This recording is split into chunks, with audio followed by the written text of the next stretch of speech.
वालेकुम। कैसे हैं आप सब लोग? मेरी दुआ है कि जहाँ भी रहें खुश रहें। आज ईद का दूसरा दिन है, ये सुबह सुबह का टाइम था। तो आज मैं आपसे ईद के दूसरे दिन की रूटीन शेयर करूँगी। इससे पहले आप लोग मेरे चैनल पर नए हैं तो चैनल को कर लीजिए जल्दी से सब्सक्राइब, और जो पहले वाले हैं उनका बहुत शुक्रिया। आप लोग इतने प्यारे प्यारे कमेंट्स आए थे, मुझे बहुत मज़ा आया पढ़ के, बहुत अच्छा लगा। सबको अलग से रिप्लाई करना मेरे लिए मुश्किल है, मगर मैं लाइक सबको करूँगी क्योंकि मुझे दिन में सारा दिन डांट पड़ती है कि आप बहुत ज़्यादा मोबाइल यूज़ करती हो।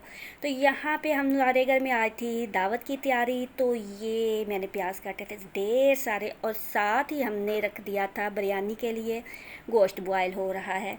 और दूसरी साइड पे जो है जो मैंने ढेर सारे प्याज काटे हैं तो ये हो रहे हैं फ्राई। असल में कल मुझे एक कमेंट आया था कि आप जो है ना कुकिंग दिखाएं, तो कुकिंग जो है वो मैं आज आपको दिखा देती हूँ। तो ये बिरयानी बन रही थी। कुकिंग का मेरा चैनल नहीं है, मेरा व्लॉगिंग का चैनल है, तो अगर मैं बन रही हूँ तो दिखा देती हूँ। स्पेशल से मैं वीडियो नहीं डालती, तो ये बन रही थी तो आपके कहने पर मैंने डाल दी। तो बस प्याज फ्राई किए थे, गोश्त फ्राई किया था, और जो जो टमाटर हैं वो डाले थे। मसाले जो थे वो जितने भी बिरयानी मसाले में डलते हैं वो सारे हमने घर के डाले थे। तो साथ साथ मैं आपको बिरयानी दिखाऊंगी, साथ साथ मैं आपको तैयारी दिखाती जाऊंगी। दूसरी साइड पे यहाँ पे जो है वो सालन के लिए हो रहे हैं प्याज फ्राई। और ये जो थे मैंगो, बारिश हो रही थी, बारिश का मौसम था, और बारिश और मैंगो, इनके कंट्रास्ट का तो जवाब ही नहीं। तो स्वीट डिश में जो था हमने मैंगो ही रखने थे। बच्चे जो थे हमारे वो सारे के सारे एक कमरे में बैठे गेम खेल रहे थे। तो कुकिंग का मैं आप लोग को बता दूं कि कुकिंग के ना आप लोग को मेरे चैनल पे और भी बहुत ज़्यादा चैनल पहले मैंने टैग लगाए हुए हैं, वहाँ से भी आपको मिल सकते हैं, वहाँ से भी देख सकते हैं। इसके अलावा कमेंट बॉक्स है मेरे चैनल पे, 3-4 आपको एपिसोड मिल जाएंगी।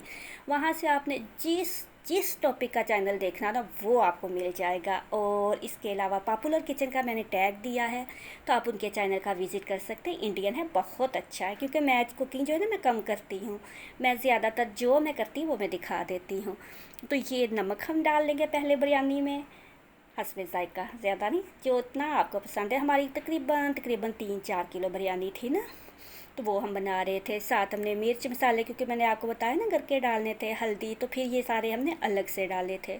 बाकी जो मसाले थे वो पीस के अब हम इसमें डाल देंगे इमली। और फिर उसके बाद जो हमने यखनी वाला पानी था ना, थोड़ा सा हमने शान मसाला डाला था बिरयानी का, तो जो ये है यखनी वाला पानी वो भी हमने डाला था। तो अब हमारा जो है मसाला यम्मी सा रेडी हो चुका है। नमक थोड़ा कम लग रहा है तो नमक थोड़ा सा हम ज़्यादा डाल लेंगे इसके अंदर। थोड़ा सा फिर इसको भूनेंगे, और साथ ही यहाँ पे मैं आपको दिखा दूँ सालन बन रहा था, तो ये रेडी था। ये भी आपको दिखाती हूँ, अभी देखिए कितना प्यारा लग रहा है। मुझे ज़्यादा गोश्त बकरे का नहीं पसंद, मगर मैं वो जो होता है ना कुर्बानी का वो मैं खाती हूँ, वैसे नहीं।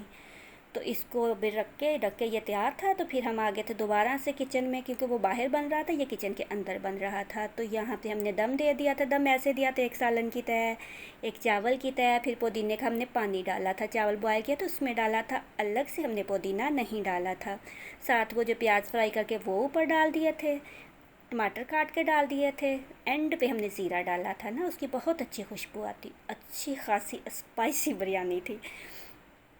तो ये था हमारा ना सालन था और बिरयानी थी। क्योंकि ये जो होता है ना बिरयानी, देखा रेडी होगी कितनी प्यारी लग रही है। गोश्त इतना ही हम रखते हैं जितना अब दावत में इस्तेमाल हो गया, बाकी सारा बांट दिया था, इसके अलावा गोश्त नहीं है ना। तो बस ये इतना से ही हम रखते हैं, क्योंकि हमने तो सारा साल ही खाना होता है, गरीब बेचारे होते हैं वो कभी कभी खाते हैं। तो यहाँ पे ये तकरीबन अब हमारा खाना रेडी था, इसको फटाफट से रखना था। साथ है ये खिचड़ी, क्योंकि जिसने खिचड़ी खानी है वो खिचड़ी खा ले। और ये पानी बॉयल हो रहा है, और जो मैंगो तो मैंने धो के रखे थे ना वो हम ऐसे रखते हैं पानी में बर्फ़ डाल के, तो इसके अंदर रख दें, ये बिल्कुल ठंडे हो जाते हैं, जैसे फ्रीज़र में ठंडे होते हैं ना, ऐसे ही ये ठंडे हो जाते हैं। तो ये था हमारा आज का दिन। वो बहुत मुश्किल से मैंने ये वीडियो बनाई थी, क्योंकि वीडियो बनाना ईद के दिन में आसान काम नहीं होता। और अब यहाँ पे जो जो खाना रख रहा था मैं जल्दी जल्दी वो क्लिप जो थे ना वो रिकॉर्ड करती जा रही थी। हालांकि आज मेरा मूड नहीं था वीडियो बनाने का, क्योंकि आप लोगों के लिए एक बहुत ज़्यादा अच्छा सरप्राइज़ है, वो मैं शेयर करूँगी आपसे 2 दिन के बाद इंशाल्लाह ताला। तो वीडियो फिर भी अगर अलग से रेसिपी डाली ना बहुत लंबी हो जाती है, तो फिर मैं अलग से रेसिपी नहीं डालती, फिर जो बना होता है वो मैं आपको साथ दिखा देती हूँ। उम्मीद है कि वीडियो पसंद आई होगी, दुआओं में याद रखिएगा। अल्लाह हाफिज़। इसके साथ ही मुझे दीजिए इजाज़त, और जो लिंक मैंने दिया है डिस्क्रिप्शन में है, उसे कर लीजिएगा सब्सक्राइब।